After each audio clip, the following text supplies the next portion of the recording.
How did you survive being buried alive? I woke up to the sound of my own breathing, loud and panicked in absolute darkness. My hands were tied in front of me, and when I tried to sit up, my forehead hit wood, solid wood, inches from my face. I reached up and felt along the surface above me, my fingers tracing smooth planks that extended in every direction. The reality hit me like ice water. I was in a coffin, underground. I could feel the weight of earth pressing down through the wood, could smell the mineral scent of fresh dirt mixed with something chemical I couldn't identify. My heart started hammering so hard I thought it would break through my ribs. I screamed, pounding on the lid with both fists until my hands ached. The wood didn't budge. The sound died in the enclosed space, muffled by earth and darkness. Nobody could hear me. Nobody was coming. I was buried alive, and I was going to die here unless I could think my way out. That's when I felt my phone still in my jacket pocket. I pulled it out with shaking hands, and the screen's glow nearly blinded me after the complete darkness. 1 bar of signal. Battery at 68%. Before I could process what that meant, the phone buzzed, and a video call connected automatically. The screen split into 2 views. One showed my own face, pale and dirt-streaked in the phone's harsh light. The other showed an external camera angle of a wooden coffin being lowered into a desert hole by 2 men in masks. My coffin. I was watching my own burial from the outside. Text appeared across the bottom of the screen in English. Good evening, Prosecutor Whitmore. Welcome to your final trial. You spent 6 months building a case against Hector Vega. You used every legal trick to put our leader away for life. Now we use different tricks. The coffin has oxygen for 48 hours. Your phone battery will last maybe 36 hours. This live stream is broadcasting to 200 members of Sinaloa Norte who paid to watch. If you escape, you live. If you don't, you become a lesson to other prosecutors. The choice is yours. I stared at the screen, my mind trying to process what I was seeing. At the bottom, a chat window scrolled with comments in Spanish and English. Cartel members were watching in real time, commenting on my fear, making bets on how long I'd survive. 12 hours, Max, someone wrote. He'll panic and waste oxygen, wrote another. I give him 6 hours before he starts crying for his mother. They were treating this like entertainment, like I was a character in a movie instead of a human being dying in the dark. My prosecutor brain kicked in despite the terror trying to shut down my thoughts. This was evidence. This live stream was being recorded somewhere. These comments could be traced. The cartel had made a mistake by documenting this, by turning my murder into a spectacle. If I survived, every person watching this stream was guilty of conspiracy to commit murder. But first, I had to survive, and I had no idea how to escape a coffin buried 6 feet underground. I forced myself to slow my breathing, counting to 4 on each inhale and exhale. Panic was using up oxygen I couldn't afford to waste. I needed to think like the prosecutor who'd just won the biggest case of his career instead of the terrified man buried alive.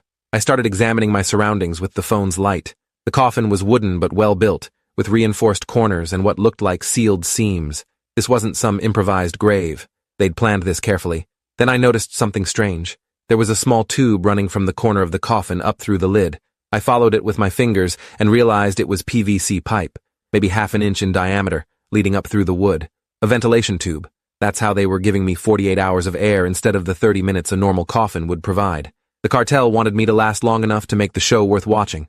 They'd engineered my death to be slow and terrifying instead of quick. The phone buzzed again, and new text appeared.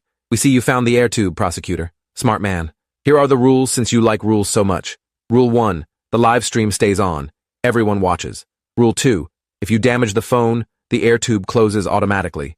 Rule 3. You can try to escape, but the coffin is buried under 6 feet of packed desert soil. Rule 4. If you somehow get out, there are men with rifles waiting at the surface. This is your trial now. Show us how smart you really are.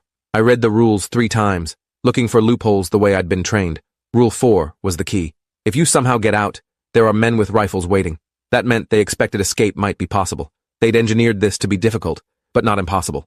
A true death sentence wouldn't need guards at the surface. This was a game, and they wanted me to play, which meant there had to be a way to win, even if the odds were designed to be against me. I started examining every inch of the coffin with my phone's light, running my hands along the wood, looking for weak points or hidden mechanisms. The cartel members in the chat were commenting on my movements. He's looking for an exit, someone wrote in Spanish. There isn't one, idiota. Another wrote, even if he breaks through the wood, he'll suffocate digging through 6 feet of dirt. Their confidence told me something important. They didn't think I could escape, which meant they might have gotten careless. That's when I noticed my hands. The zip ties were tight but not professional grade. These were the kind you could buy at any hardware store, not the reinforced tactical restraints police used. I twisted my wrists and felt a little give in the plastic. If I could find something sharp in the coffin, I might be able to cut through them. I searched the seams with my fingers and found a rough edge where 2 boards joined. Not sharp enough to cut flesh, but maybe sharp enough to wear down plastic with enough friction. I spent the next 20 minutes sawing my zip ties against the wood seam, ignoring the pain as the plastic cut into my wrists. The chat filled with comments about what I was doing. Some were annoyed that I wasn't panicking more. Others were impressed I was trying anything at all. One comment stood out. Vega's lawyer said this one was smart. Maybe he actually makes it interesting. The mention of Vega's lawyer made my chest tight with a different kind of fear. How many people had been involved in planning this? The zip ties finally snapped and my hands were free. I rubbed my wrists where the plastic had cut deep grooves, then went back to examining the coffin. With both hands free, I could apply more pressure to different sections. I pushed against each wall, testing for weak points. The sides were solid. The bottom was reinforced. But when I pushed against the area near the ventilation tube, I felt something shift slightly. The wood around the tube wasn't as secure as the rest of the structure. The phone battery had dropped to 54%. I'd been underground for maybe 3 hours based on the timestamp on the live stream. My mouth was dry and I was starting to feel the effects of limited oxygen. Slight headache, difficulty focusing. I needed water, but there was none. I needed fresh air, but there was only the thin stream coming through the ventilation tube. I needed to move faster, or I'd be too weak to escape even if I found a way out. I wrapped my shirt around my hand and started hitting the wood around the ventilation tube, trying to widen the weak point I'd found. Each impact made the phone camera shake, and the chat exploded with excitement. He's trying to break through. This is getting good. Someone bet me $500 he dies in the next hour. Don't let me down, prosecutor. I ignored their words and kept hitting, feeling the wood start to splinter under repeated impacts. Then the phone rang, an actual call coming through, bypassing the livestream app. I answered without thinking, and a voice I didn't recognize said, "Prosecutor Whitmore, this is Mateo Reyes. You probably don't remember me, but you helped get my charges reduced 3 years ago when I cooperated as a witness. I'm watching this live stream, and I need you to know that your GPS is still transmitting. I'm screenshot every location ping. I've already called the FBI. They're triangulating your position now.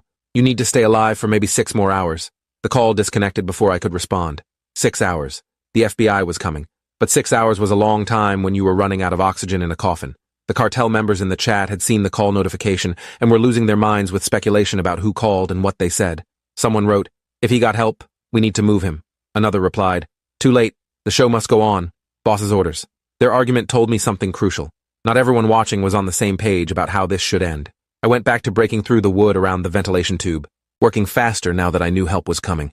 The splinters were getting bigger, and I could feel cool air coming through the gaps. But with each piece of wood I broke away, I noticed the airflow from the ventilation tube was decreasing.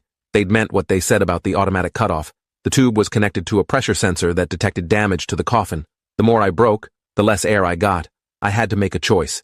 Stop breaking the wood and conserve oxygen but stay trapped, or keep breaking through and risk suffocating before I could dig out. The prosecutor in me wanted to wait for the FBI, play it safe, trust the system. But the part of me that could feel the oxygen getting thinner with each breath knew I couldn't last 6 more hours. I kept hitting the wood, widening the hole, accepting that I might pass out before I reached the surface. The wood finally gave way enough that I could fit my arm through the gap. I pushed through splintered boards and felt dirt on the other side. Packed earth, hard and dry. I started digging with my hands, pulling soil into the coffin to make room for more digging. The chat was going crazy. Half the viewers were cheering me on. The other half were angry that I might actually escape. Their split reactions confirmed what Mateo had implied. This wasn't a unified cartel operation. Different factions were watching with different agendas. My phone battery hit 31%, and the air in the coffin was getting noticeably thinner. I was lightheaded, and my hands were bleeding from digging through dirt and splinters. I'd managed to create a tunnel maybe 2 feet up through the soil, but I had at least 4 more feet to go before I reached the surface. The math wasn't working in my favor. I was using oxygen faster than I was making progress. I needed to try something different. I grabbed the phone and typed into the live stream chat, "To whoever arranged this burial, I know you're watching. I also know this wasn't Hector Vega's operation. He's locked up in federal supermax with no contact privileges. Someone else set this up and blamed it on Sinaloa Norte. If I die here, the FBI investigation will prove Vega was framed for my murder. But if you let me out now, I can testify that this was a rival cartel trying to start a war." The chat went silent for almost 30 seconds. Then messages started flooding in, but they were different now. Arguments between cartel members about who had authorized the burial. Accusations about rival cartels. Someone wrote in Spanish, "The Gulf Cartel has been trying to frame us for months." Another replied, "Shut up, you'll expose the whole plan." I'd thrown a grenade into their chat, and now they were turning on each other. A video call notification popped up on my phone.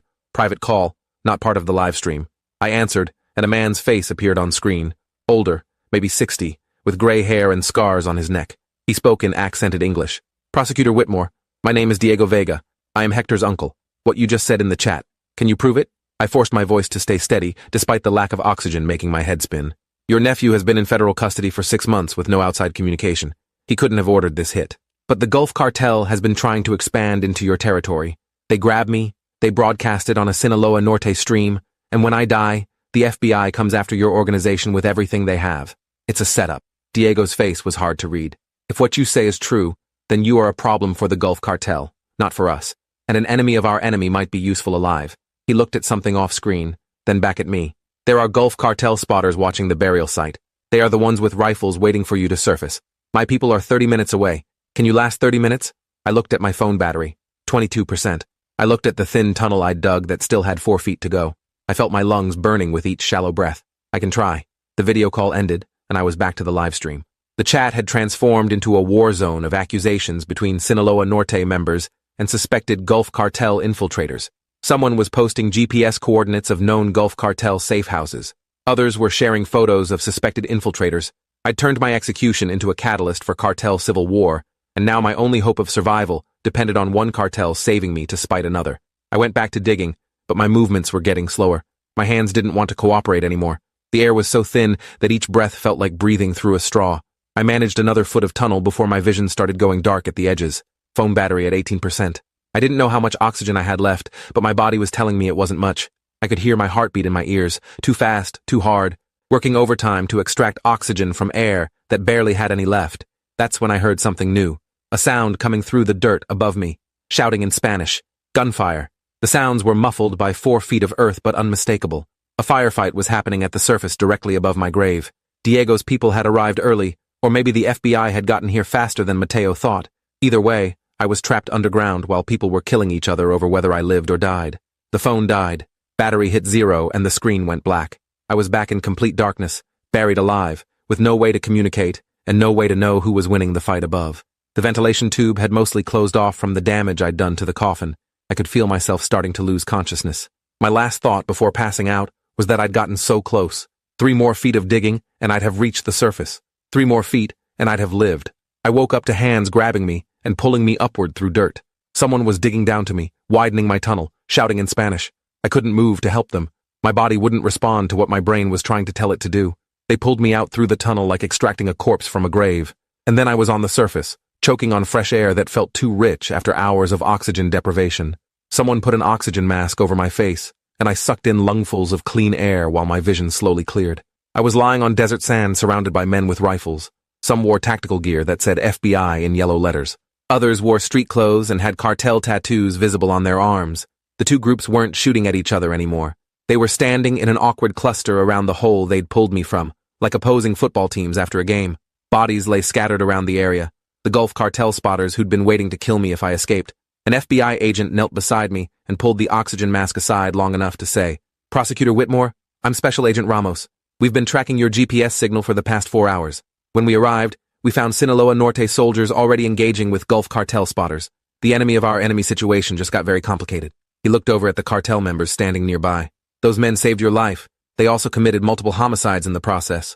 I have about 30 seconds before I have to arrest them. If you have something to say it now."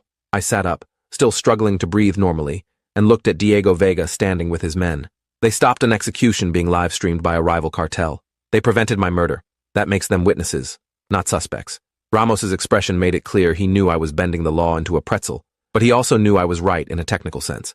"We'll need their statements, all of them, and cooperation on identifying the Gulf Cartel members who organized this."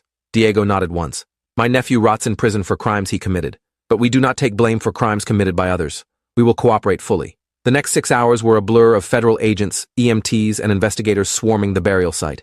They extracted the coffin completely and photographed everything. The live stream had been traced to a server farm in Tijuana, operated by the Gulf Cartel. They'd been running similar operations for months, live streaming violence against rivals and enemies to build their reputation while framing Sinaloa Norte for the attacks. My burial was supposed to be the finale, the execution that would bring federal heat down on their competitors. An FBI forensic team recovered my phone and extracted the full live stream data. Every cartel member who'd watched and commented was now on a federal list. Every GPS coordinate that had been shared in the chat during the cartel civil war gave investigators locations for raids. My 6 hours buried alive had produced more intelligence on cartel operations than 6 months of traditional investigation. The Gulf Cartel had tried to kill me, and instead had given the FBI everything needed to dismantle their organization. But the part that made me physically sick was what Agent Ramos told me 3 days later when I was being released from the hospital. We found the inside source who gave the Gulf Cartel your schedule. Court clerk named Valerie Thornton. She'd been feeding them information on prosecutors for 2 years. 3 other prosecutors had, quote, accidents that were now reinvestigating as possible homicides. She was paid $50,000 for your location and schedule that day. I remembered Valerie, quiet woman in her 50s who worked in the court records department. She'd smiled at me the day I won the Vega case. She'd said congratulations. And she'd known exactly when I'd be leaving the courthouse, exactly where I'd parked, exactly when I'd be alone in that parking garage. She'd sold me to the Gulf Cartel like I was a product instead of a person. Agent Ramos added, she's in custody now, looking at federal conspiracy to commit murder charges. If the other prosecutor deaths are connected, she's facing multiple life sentences. I visited Hector Vega in federal prison 2 weeks after being dug out of that desert grave. He sat across from me in the visiting room wearing prison orange and chains. I'd put him there. He'd run a criminal empire that destroyed countless lives, but he'd also been set up to take the blame for my murder, and I needed to hear what he knew. He looked at me for a long moment before speaking. My uncle told me what happened. The Gulf Cartel tried to kill you and blame my organization. They wanted to eliminate you and start a war that would destroy what remains of my family's operation. I leaned forward. Did you know about the clerk? About Valerie Thornton feeding information to the Gulf Cartel? Vega's expression didn't change. I knew there was a source inside the courthouse. I tried to warn you through my lawyer, but federal rules prohibited me from contacting prosecutors. So, I did the next best thing. I made sure my uncle was watching for threats against you. When the live stream went up on that Sinaloa Norte channel, he knew immediately it was fake. No one in my organization would be stupid enough to broadcast a federal prosecutor's murder. That was Gulf Cartel arrogance. The irony wasn't lost on me. The cartel boss I'd prosecuted had tried to save my life, while a court employee I trusted had tried to end it. Vega continued, you are alive because I chose to protect you. Remember that when you investigate the Gulf Cartel's operations. Remember who helped you and who tried to bury you alive. I left that prison understanding that justice wasn't as simple as guilty and innocent.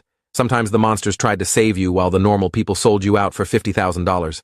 The federal investigation into the Gulf Cartel took 8 months and resulted in 43 arrests across 3 states. The livestream data I'd helped generate led to seizures of millions in drug money and weapons. The server farm in Tijuana was raided, and dozens of similar live streams were discovered. Other victims, other people buried, tortured, or executed on camera for cartel entertainment. My survival had helped expose an entire network of violence that had been operating invisibly for years. But I never prosecuted another cartel case. I couldn't. Every time I walked into a parking garage, I had a panic attack. Every time my phone lost signal, I felt like I was suffocating. I took a position teaching law at a university where the most dangerous thing I faced was hostile questions from argumentative students. I testified at Valerie Thornton's trial and watched her get sentenced to 4 consecutive life terms for her role in 4 prosecutor deaths, including the 3 accidents that turned out to be murders. 6 months after being buried alive, I got a letter forwarded through my lawyer from Diego Vega. Inside was a simple message written in careful English. You kept your word about our cooperation. I keep mine. No one in my organization will target you or your family. You are protected. This is not a favor. This is payment of a debt. You survived because you were smart enough to see the truth. That deserves respect. The letter wasn't signed, but included a phone number I was supposed to call if I ever needed help. I threw it away. Then I dug it out of the trash and kept it, hating myself for even considering there might come a day when I'd need a cartel boss's protection. A year after everything happened, Mateo Reyes called me, the former witness who'd seen my live stream and called the FBI. He wanted to meet for coffee and thank me properly. We sat in a cafe downtown, and he explained that seeing the cartel bury a prosecutor alive had convinced him to testify in 2 more cases, despite death threats. You didn't quit even when you were in a coffin with no air, he said. If you could fight that, I can fight threats from people who want me silent. You showed me what courage looks like. I didn't feel courageous. I felt like someone who'd gotten lucky and survived something that should have killed him. But if my survival gave other witnesses the strength to testify, maybe being buried alive had purpose beyond just my own survival. I still have nightmares about the coffin. I wake up feeling like I can't breathe, like there's wood pressing down on my face and dirt filling my lungs. My therapist says the trauma will fade with time, but some nights I'm not sure I want it to fade.